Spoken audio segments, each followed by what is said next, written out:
چھوٹا سا کلپ ہے جس میں منصور کی منافقت آپ کو نظر آئے گی۔ جو اسمبلی کی رازداری میں میرا خان صاحب سے سوال ہوا وہ ٹھیک ہے؟ غلط تھا، اس کا جواب غلط تھا، سوال بھی غلط تھا، جواب وہ کس نے پلان کیا؟ کس نے پلان کیا؟ آپ کے پاس شفیع بھائی آپ کے پاس کیا ثبوت ہے کہ وہ پلان کیا گیا؟ How will you proof that? اچھا، یہاں پہ شفیع جان صاحب نون لیگ کی ٹکا کر کے کلاس لے رہے تھے، وہ ان کو جواب دے رہے تھے، اور جب منصور صاحب نے دیکھا کہ یہاں تو نون لیگ کو رگڑا لگ رہا ہے، اور پھر وفاداری کا ثبوت دیتے ہوئے ان کے اوپر حملہ کر دیا کہ مینا خان نے جو الفاظ استعمال کیے تھے کیا وہ معذب الفاظ تھے؟ اب میں آپ کو یاد دلاتا چلوں کہ جب سہیل آفریدی صاحب گئے تھے اسمبلی کے اندر پنجاب کی، تو وہاں پیڈ صحافیوں کو بھیجا گیا تھا، ان کے پاس وہ کارڈ بھی نہیں تھا پریس گیلری کا پارلیمنٹ کی، لیکن ان کو وہاں پر موبائل دے کر بھیجا گیا، ان سے سوال پوچھا کہ آپ شرط لے کر کے یہاں آئے ہیں۔ تب مینا خان نے ہائپر ہوتے ہوئے یہ کہا تھا کہ اب میں اس پر بات کروں کہ 4 مہینے میں بچہ کیسے پیدا ہوا تھا، اب میں اس پر بات، یہ بھی کیا تھا جس میں نہ گالی تھی نہ کسی کا نام لیا گیا تھا۔ لیکن اس کی تیسری ونڈو میں جو بندہ بیٹھا ہوا ہے یہ کوثر کاظمی، یہ آدمی لندن کی اسٹریٹ پہ ایک عورت کو ننگی بہن ماں کی گندی گالیاں دے رہا ہے۔ ایڈیٹر سے میں گزارش کروں گا بیپ کر دینا گالیوں کو، میں نہیں چاہتا کہ یہاں پر لوگ وہ گندی گالیاں سنیں، جہاں پہ بیپ ہوگا آپ سمجھ لیجئے گا کہ ماں بہن کو جسمانی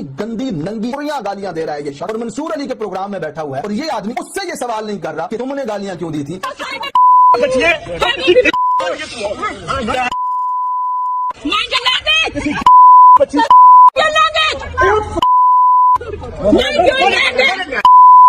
یہ آدمی اس سے یہ سوال نہیں پوچھ رہا کہ تم یہ بتاؤ کہ تم نے کسی کی بہن بیٹی کو کیمروں کے سامنے فلاں کی بچی تیری ماں کی یہ تیری بہن کی، اس سے یہ آدمی سوال نہیں پوچھ رہا۔ اس منافقت کے مینار کو آپ دیکھیں، آپ سوچیں ذرا کہ ایسے آدمی کو ٹی وی پر بلانا ہی نہیں چاہیے جس کا ماضی اس طرح کا ہو کہ وہ کیمروں پہ ماں بہن کی گالیاں دیتا ہو۔ لیکن نون لیگ، وہ کیچڑ میں لپٹی ہوئی گندی جماعت جو مریم اور اس کی ماں کے بارے میں رانا ثناء اللہ کے گندے الفاظ تھے، اسے بے نظیر نے اپنی جماعت سے نکالا تھا عورت کے خلاف گندے الفاظ استعمال کرنے پر، اسی نون لیگ نے اٹھا کر کے اس کو رکھا، اور آج اسی گندے شخص کو مریم نواز نے اپنا اسپوک پرسن لگایا ہوا ہے۔